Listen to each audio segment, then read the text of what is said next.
Your heart races at 3 a.m., not from excitement, from the specific terror that you will fail at love itself, that tomorrow's performance will reveal the inadequacy you've spent 364 days hiding, that your partner will finally see what you've always suspected: you are not enough. You never were, and this day designed to prove otherwise will instead provide incontrovertible evidence.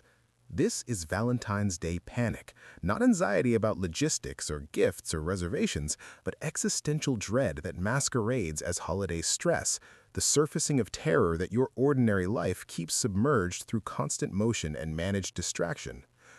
By the end of this video, you will understand why your panic isn't about tomorrow at all, why this specific dread reveals what your relationship actually needs, and how to transform this crisis into the conversation that changes everything. The panic has a timeline. It begins weeks before as a background hum of unease that you attribute to busyness.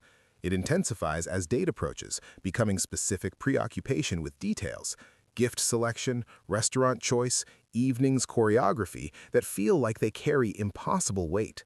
It peaks in hours before, becoming physiological emergency, racing heart, shallow breath, catastrophic imagination that rehearses every failure mode, every possible revelation of inadequacy, every form of partner's disappointment that your mind can construct.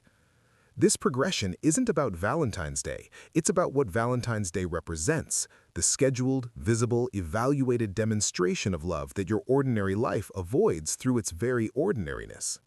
What makes this panic specific to modern intimacy is its paradoxical nature.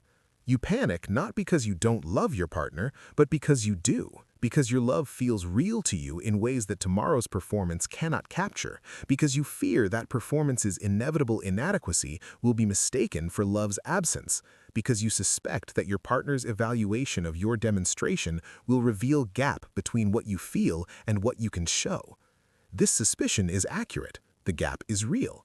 Love is not demonstrable on demand, and Valentine's Day demands demonstration. Your panic is protective. It attempts to prepare you for failure through anticipatory suffering, to control uncontrollable through exhaustive imagination, to guarantee success through anxiety that exhausts capacity for actual engagement. This protection fails, as protection always does. The panic prevents sleep that would enable presence. The preparation prevents spontaneity that would enable connection. The dread prevents enjoyment that would enable memory worth having. Consider what your panic imagines: partner's disappointment, comparison to others, revelation of your inadequacy, relationships collapse. These imaginations reveal not tomorrow's probabilities, but today's insecurities, specific wounds that relationship has not healed, specific doubts that ordinary conduct has not addressed, specific fears that love's daily practice has not dispelled. Valentine's Day doesn't create these insecurities. It concentrates them, makes them visible, demands they be managed through performance that performance cannot provide.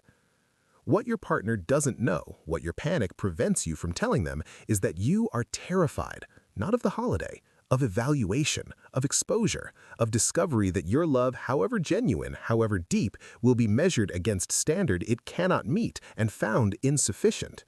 This terror is your secret, kept secret by shame that panic itself produces, creating isolation in relationship that relationship should prevent. The revelation that transforms. Your partner is panicked too.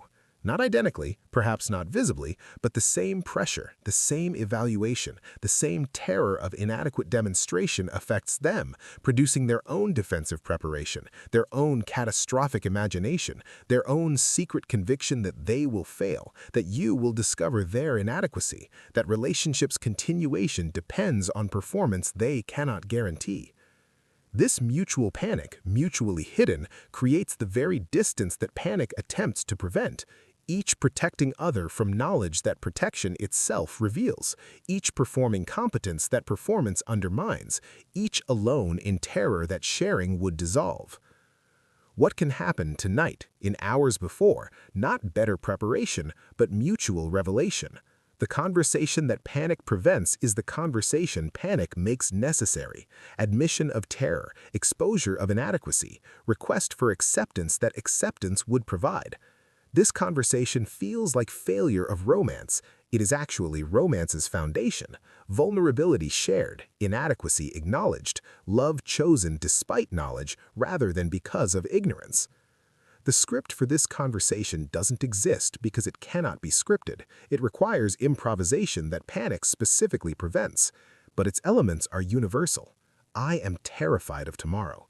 I fear I will fail you. I need you to know my love even when my demonstration falls short. These statements expose what protection hides. They also invite what isolation prevents. Partners' corresponding exposure, mutual recognition of shared condition, possibility that panic itself becomes connection's material rather than connection's prevention. What you experience as personal pathology, your specific panic, your unique inadequacy, your individual terror, is actually structural condition of modern love, produced by expectation that love be demonstrated on schedule, evaluated against standard, performed for visibility. Your panic is rational response to irrational demand. This recognition doesn't eliminate panic, it transforms relation to panic, from shameful secret to shared condition, from individual failure to mutual challenge, from isolation to possible solidarity.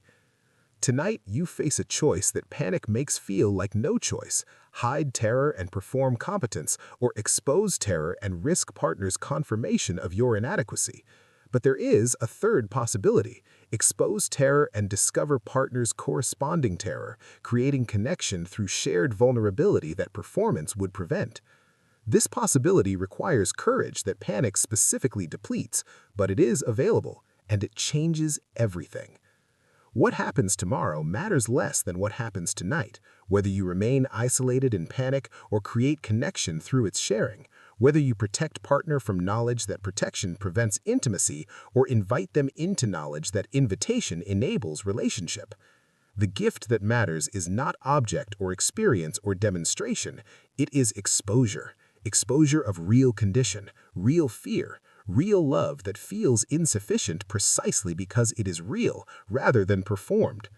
Your panic will not disappear, but it can be transformed, from private torture to shared experience, from evidence of inadequacy to opportunity for connection, from prevention of love's expression to material of love's actual practice. This transformation requires what panic prevents: movement towards rather than away from partner, speech rather than silence, risk rather than protection. The hours remain. The conversation is possible.